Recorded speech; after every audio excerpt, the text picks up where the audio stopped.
こんにちは、ともりあらたです。今日はですね、それちょっと間違ってるなとか危険ですよというような SNS に溢れている、医者から見たらどうなのかなっていうような美容方法をご紹介しています。ギョッとするような美容方法もあるので、気になる方はぜひ最後までご覧ください。では早速、それ間違ってますよという美容法、1つ目は水をたくさん飲むです。いつもお水飲みましょうねって言ってるから何を今更言ってるんですかって思う方もいらっしゃると思うんですが、もちろんお水を飲むことは大事です。私自身も基本的にはいつもお水飲んでるんですけれども、これでいつも勘違いされるのが、お水を飲めば飲むほど肌が潤うとか、お水を飲めば飲むほど体の中から潤うと思っていることなんです。この前講演をした時に聞かれたのが、飲めば飲むほどいいんですよね、だからやっぱり私2リットル以上飲むようにしてるんですみたいなこと言われて、って思ったんですね。お水っていうのはやはりなくなると脱水になってしまって、それによって変な話血栓ができたりとか、脱水症状に、なってしまいますし、あとお水を飲むことによって肌の潤いっていうものもできてくるっていうところもあります。でももちろん当たり前ですけれども、必要以上に飲んだからといって肌がきれいになるっていうわけではないんです。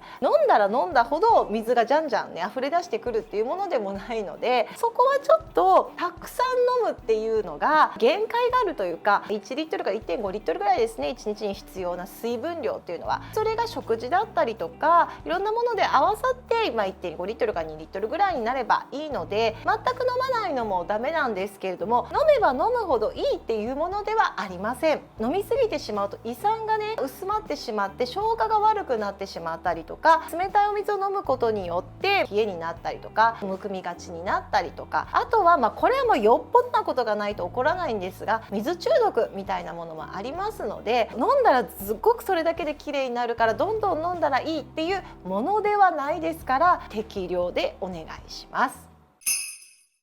続いて2つ目がファスティングです。もちろん食べ過ぎてしまって、お腹もいっぱいだし食べる気がしないっていうことでお食事をやめるっていうことはいいんですけれども、無理して2、3日ドリンクだけを飲んで、胃腸を休めますみたいなファスティングをやってる方がいらっしゃると思うんですが、やめた方がいいんじゃないかなと思います。よくそのファスティングをする人は胃腸を休めてますって言うんですけれども、胃腸って止まることってないんですよね。寝てる時も腸は動いているし、胃はもう内容物が入ってくると消化をします。胃は休まってるかもしれないんですけれども、腸っていうのは常に運動をしているっていうところもありますし、腸にしてみれば超迷惑みたいなところがあるんですよ。すいません。というのも、何も食べないっていうことは腸に何も届いてないっていうことになるわけじゃないですか。私たちの腸には腸内細菌というものが住んでいます。腸内細菌っていうのは何を食べて生きているかっていうと、私たちが食べた食事の中にある発酵性の食物繊維っていうものを食べて生きてるんですね。腸内細菌が発酵性の食物繊維を食べて、プロピオン酸だったり酢酸っていう私たちの体に有益なものを産生してくれることによって、私たちの体っていうのは免疫力だったりいろんなものをバランスを整えてくれてるっていうふうに言われてるんですね。なのでもう気づいたと思うんですが、腸内細菌からしてみれば餌が来ないわけじゃないですか。そうすると腸内細菌もお腹が空いてしまうので、何をするかっていうと、腸の壁を食べちゃうことになるんですね。それによって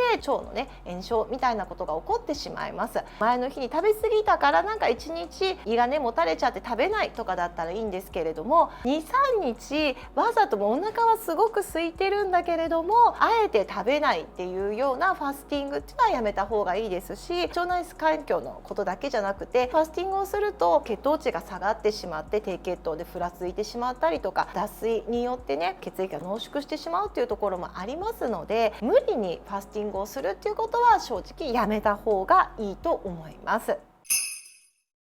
続いて3つ目は過度な糖質制限です。糖質制限の中でも甘いジュースを舐めるとか、お菓子を食べないようにするっていうような緩い糖質制限だったらいいんですが、厳密に糖質制限をしようとすると何を皆さんカットしますか？そう主食をカットしますよね。パンとかパスタだけじゃなくてご飯とか穀類も制限しちゃうんじゃないですか。そうなるとですね、発酵性の食物繊維がぐっと減ってしまう可能性があるんですね。実は発酵性の食物繊維っていうのは穀類に結構多く含まれています。玄米だったりとか五穀米だったりとか大麦だったりとか根菜類ですね、お芋とか人参とかそういったものって結構糖質制限の中では糖質が多いのでカットしましょうっていうように言われているものになるんですね。それを食べなくなると何が起こるかっていうと、血糖値は上がりにくくはなると思うんですが、さっき言った腸内環境的に言うとですね、また超迷惑みたいな感じになっちゃうんですよ。もちろん体重はある程度落ちるとは思うんですけれども、やっぱり免疫力だったりとか便秘がちになったりとか肌荒れが起こってしまったりということになりますので、穀類だったり根菜類だったりとかそういったものまで排除してしまうような糖質制限っていうのは健康的にはメリットよりもデメリットの方が大きいというふうに今は分かっているので、ぜひやめるようにしてください。続いては間違った顔のトレーニングです。SNS 見てると結構よくありますよね。顔のトレーニングをすることによって二重になるとか、あと顔が小さくなるとか言ってる方がいらっしゃるんですが、合ってるものもあります。ただ間違ったやり方をすると逆効果になるんですね。それが何かっていうと、変なシワを作りながらするトレーニングです。例えばってしてわーって開けてくださいとかって言うとシワができちゃいますよね。いろんなところに。顔っていうのは表情を作る時にシワができるとそれは折り目になってしまって表情じわっていうのが作られてしまいます。シワを作らないようにやる顔のねトレーニングだったらまだいいんですけれども、変にシワを作ってしまうっていうことはシワが定着してしまう可能性ありますので気をつけるようにしてください。あとこの筋肉を支えているような脂質組織を破壊するようなグリグリグリっていうようなマッサージは顔のたるみにつながりますので気をつけていただいた方がいいんじゃないかなというふうに思います。はい、ということで今日はね巷で溢れている間違った美容法を紹介してみました。その中でも良くなったっていう人もいるのかもしれないんですけども、やりすぎてしまったりすることは危険なので改めて今日 YouTube の方で動画にしてみました。それ以外にもこれはどうですかっていうような美容法があったらぜひコメント欄に書いていただくと嬉しいです。月額90円でメンバーシップを開始しています。毎週水曜日にメンバー限定で YouTube ライブを配信しています。そこでもこういったね間違った美容法をしっかりとバッサバッサ切っていったりとか、あとは美容の新情報だったりとか新製品の早出しなどもしていますので、月額90円にはなりますがメンバーシップ入っていただけると嬉しいです。ということで今日も最後まで見ていただいてありがとうございました。また次の動画でお会いしましょう。さようなら。